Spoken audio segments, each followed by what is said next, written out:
The next period of time we're going to consider is Romanticism. Romanticism begins around 1820. And some historians will very much connect it with the Napoleonic Wars.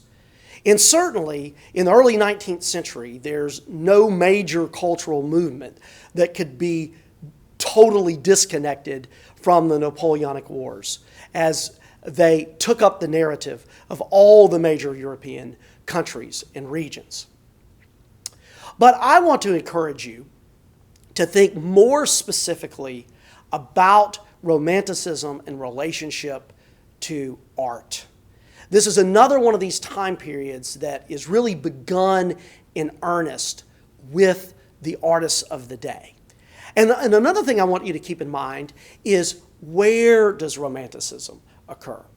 In fact, as we get closer to the end of the semester, when you begin reviewing this material for the final exam, you might think of regions of Europe as a way of organizing the historical information. So, for example, around 1200, when Paris and Notre Dame become a centerpiece of art. Well, that's a good way to remember what's happening toward the end of the Middle Ages by region. In fact, the French remain dominant really throughout the scope of Christian worship history, from 1200, even earlier with Charlemagne's rise, all the way to this period of Romanticism. But we have other regions that pop up. So do you remember at the beginning of the Baroque period? So late Renaissance, early Baroque, two very important Italian cities, Florence and Venice. These areas, these cities, played a prominent role in leading us into the Baroque. And they had played a role in bringing us into the Renaissance period. So as time goes on, certain regions will become more or less important.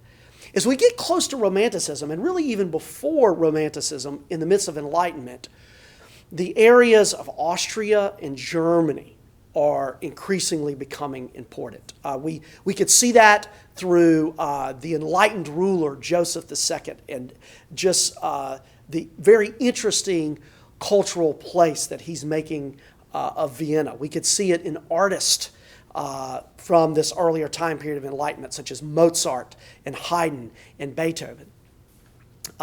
But Austria in general, and also Germany in general, are great examples of how art will begin in a particular time period from a particular region.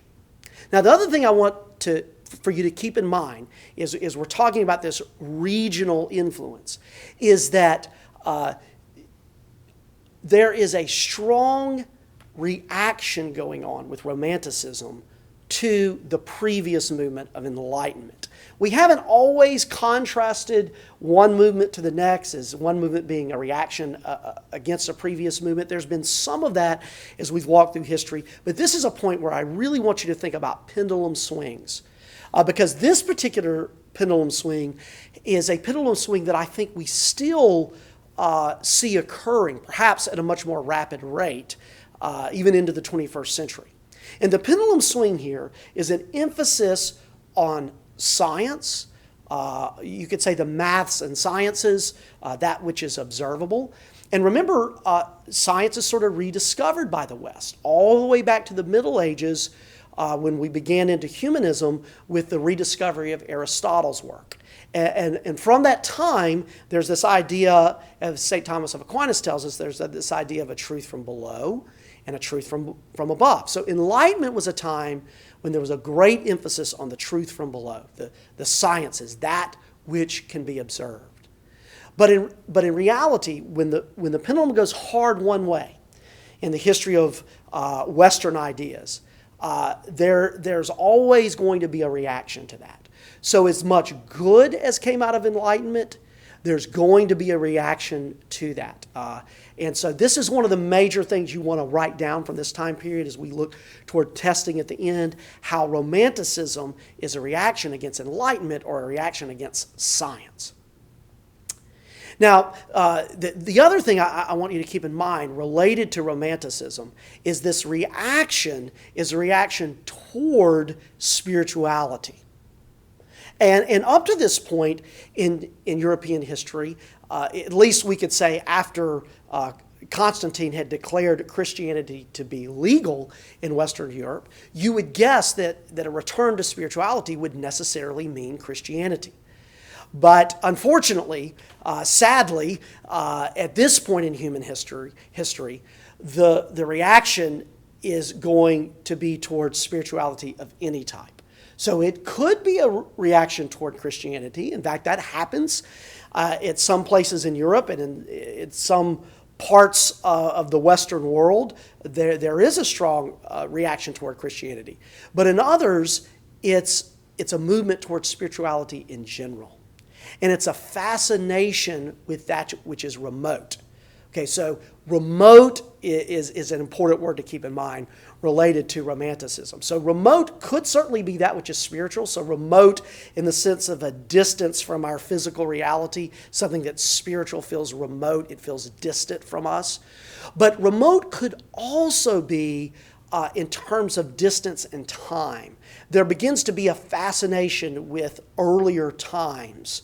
So, for example, your King Arthur legends would be a great example of this, where a period of time, the Middle Ages, chivalry, is exalted in stories to the point that someone who actually lived in that time wouldn't recognize your story because it's so over-idealized. So there's a fascination going on at this time with that which is remote.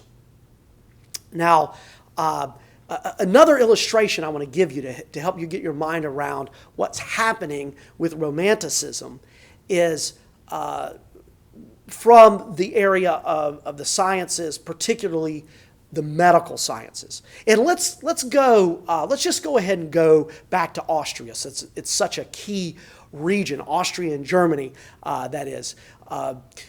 You have in Austria, in the city of Vienna, a key place for scientific inquiry.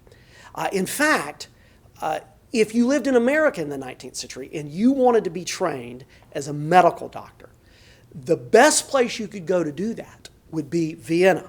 It's not like our medical training that we have today in America, where the best of medical training can be found here. No, at this period of time, you would go to Vienna.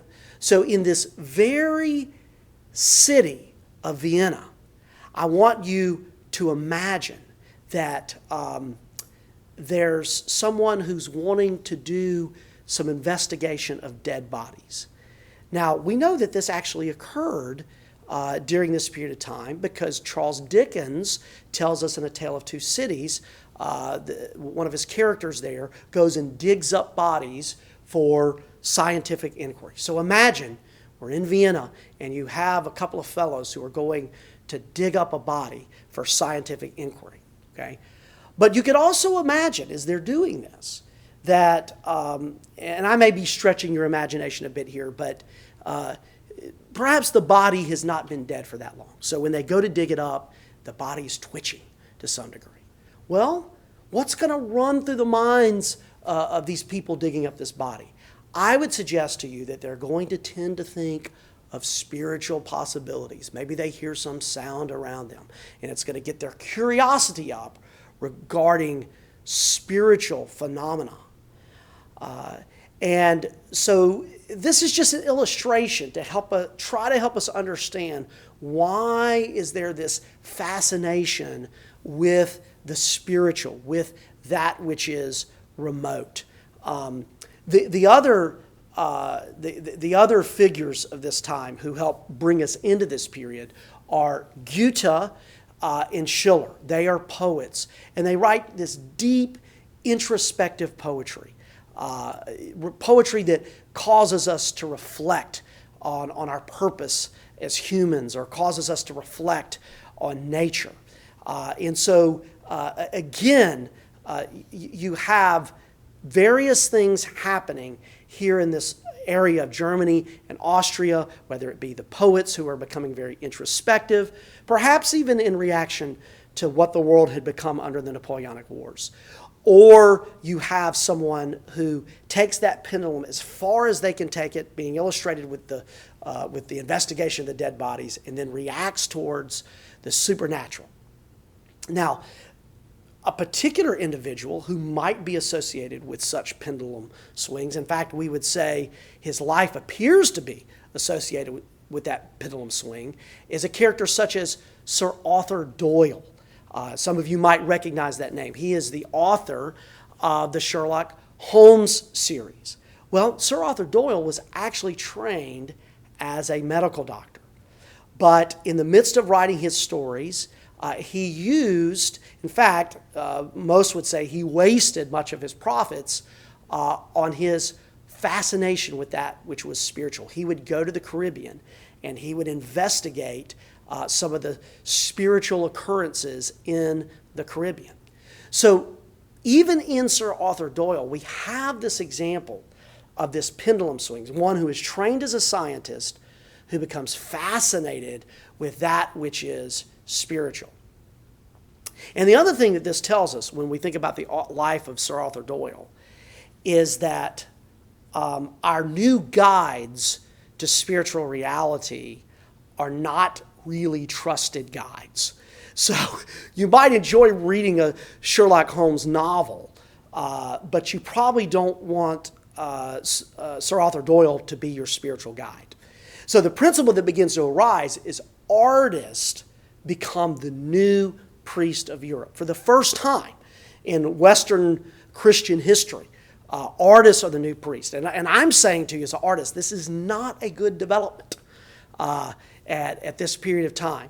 So we begin looking to artists such as Goethe or Sir Arthur Doyle. And another artist that we look to that really illustrates this point is Wagner. Wagner is once again a German artist. So we have this German theme continuing for us throughout this period. And Wagner is rejecting the Italian model of theatrical music production. Do you remember what that's called? That's opera. That got invented around 1600 in the Baroque period. It remains the dominant artistic form of Europe. So that doesn't really make sense to us. So we'd have to think like in terms of movies or video games, some major cultural piece. So opera remains this major cultural piece. And Wagner decides that he wants to create a new kind of opera. In fact, he doesn't even want to use the word opera. He calls it music drama. And in his music drama, he wants the story to be totally seamless. And he wants to connect really just about all of the major art forms of his day to tell a story. He calls that Gesamtwerk, which means total artwork. So he's using all of these artistic particulars to tell a grand narrative.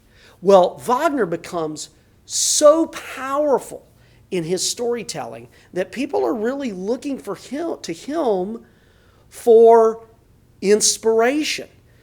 He really becomes like a priest, so much so that he helps contribute to a worshiping of one's cultural background.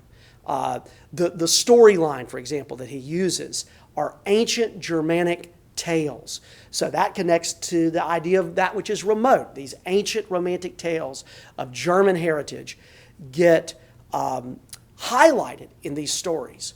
Well, he was so effective that even years later, when Hitler made his run to take over the world, guess who his favorite composer was? Exactly, Wagner. So we have artists becoming the new priest of Europe, and that's really not a good thing. This is also one of the points you're going to want to remember for our exam of how artists become the new priest of Europe. And then finally, related to Romanticism, I want to tell you about the Oxford movement. Now, around the time that Romanticism begins, there's a very curious little movement that starts in England called the Oxford movement. Believe it or not, up until 1820, England had not voted to allow a person who did not participate in the Anglican liturgy. In other words, a person who did not take the Lord's Supper in the Anglican liturgy, they did not allow that person to play certain political roles. So the government was really controlled by the Church of England, or people who were friendly to the Church of England. Well, around 1820, they changed their minds on this. We're saying, well, that's kind of rather late in history, but they did change their minds around 1820, and there was a great reaction by Church of England leaders. They thought great funds were going to be lost. It was logical for them to think this. And so it really started a revival, and some of that came out of introspection on what their purpose really was. There were some good things that came out of this, greater commitment to basic principles of the faith, much that we would celebrate. But as that movement continued, again, these pendulum shifts are very curious as to where they take us. But as that revivalism continued, the leaders of the Oxford movement became increasingly fascinated with the liturgy, the mystery of the Catholic liturgy. Now, you might be seeing some connections there with Romanticism. That which is remote, that which is mysterious is that which is remote. If you see that connection, I would say yes. That's a good connection to make. Well, the thing is, nobody really saw this coming. They started doing the Lord's Supper like more frequently in some communities, like every day. They began to get fascinated with the liturgy. And all of this ended up leading within the Oxford movement to a lot more liturgy with Anglicanism, with Anglican worship practices. Choirs were used more. The Lord's Supper is presented at a higher level, and even some of the Catholic theology begins to be emphasized more with that. So this was a movement that no one really saw coming, and it was a movement toward traditionalism. One reason I'm bringing this point out is that I think something as similar is happening in our own day, where the worship movement that really started in the late 90s and early 2000s has kind of run its course, even though it's continuing in some ways, and we're starting to see a reaction toward traditionalism, or even a movement toward traditionalism coming out of that worship movement. So I'm wanting you to make these connections along the way, things that are happening in history that relate to things in our own day and time.